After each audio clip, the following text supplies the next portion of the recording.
5 de maio, sexta-feira, não é isso? Final de semana chegando, Dia das Mães chegando e vocês sendo entrevistados, não é isso? É isso. Mas você sabe o que é uma reportagem? Hein, gente? Vamos lá? Uma reportagem é um texto jornalístico cuja finalidade é apresentar informações a respeito de um determinado assunto, acerca de um determinado assunto, né? E esse assunto geralmente é de interesse da sociedade, né? Na nossa época atual. O repórter, antes de escrever seu texto, ele precisa buscar informações, não é isso?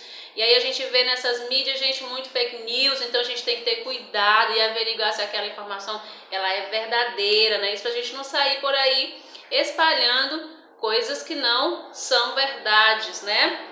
Então ela deve apurar os fatos, ouvir as pessoas envolvidas, ouvir especialistas ou não e confrontar opiniões contrárias, tá? Então essa é a nossa função. E a reportagem surge de uma análise cuidadosa que o repórter faz de todos esses fatos.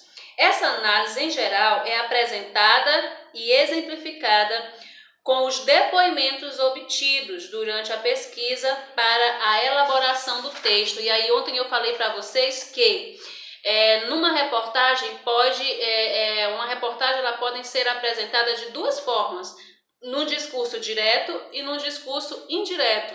E eu expliquei para vocês também o que é um discurso direto e um discurso indireto. Você já sabe, não sabe? Então vamos lá, respondam comigo o que é um discurso direto. Responderam? Quase que eu escuto. Mas eu vou responder aqui para vocês novamente. Um discurso direto é quando a fala do entrevistado é reproduzida do mesmo modo que foi dita, tá? E no discurso indireto é quando esse repórter ele transmite a fala desse entrevistado, mas com a palavra do entrevistador ou do repórter, certo, gente? E aí lá na página 7 eu pedi para que vocês sublinhassem os verbos do quadro que poderiam ser substituídos por dias, né? Sem comprometer o sentido da frase. Então, dias pode ser substituído por explica, pode ser substituído por afirma, tá? E aí isso vai nos trazer o quê? Um verbo de elocução. O que é um verbo de elocução? São aqueles verbos utilizados para indicar a fala de alguém, expressando atitudes e ações de quem fala, né? Por exemplo, aí eu citei alguns nomes, né? De alguns dos meus alunos. Vamos dar um exemplo. Tia Missy desabafou sobre professor Ivo opinou acerca de, né? E aí continua aquela a frase, né? Complementa essa frase. Então isso são verbos de elocução, que são aqueles verbos utilizados para indicar a fala de alguém, expressando atitudes e ações de quem está falando, ok? Não esqueçam disso, isso é importantíssimo, tá? E eu pedi lá na alternativa, na questão 10, alternativa A, para que você relesse o trecho acima e colocassem se 1, trecho original ou 2, trecho reescrito. E nos quadradinhos, no primeiro quadrado, você vai colocar 1. Por quê? Porque apresenta a fala tal como ocorreu. E 2, apresenta a fala do entrevistado nas palavras do jornalista. Então, nas palavras do jornalista, nós temos um discurso indireto. E nas palavras do jornalista ou do entrevistado, nós temos um discurso direto.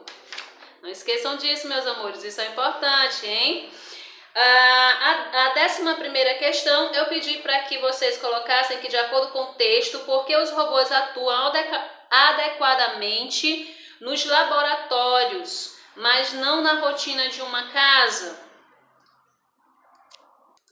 E aí, se nós analisarmos, né, os 3 últimos parágrafos da reportagem lá daquele textozinho introdutório, esse texto ele vai explicar que os robôs eles se adaptam às condições simples de um laboratório. No entanto, eles não conseguem se adaptar às condições complexas de uma casa, em que há móveis e há bagunça muitas vezes, né? Então, essa é a resposta da 11ª questão, tá?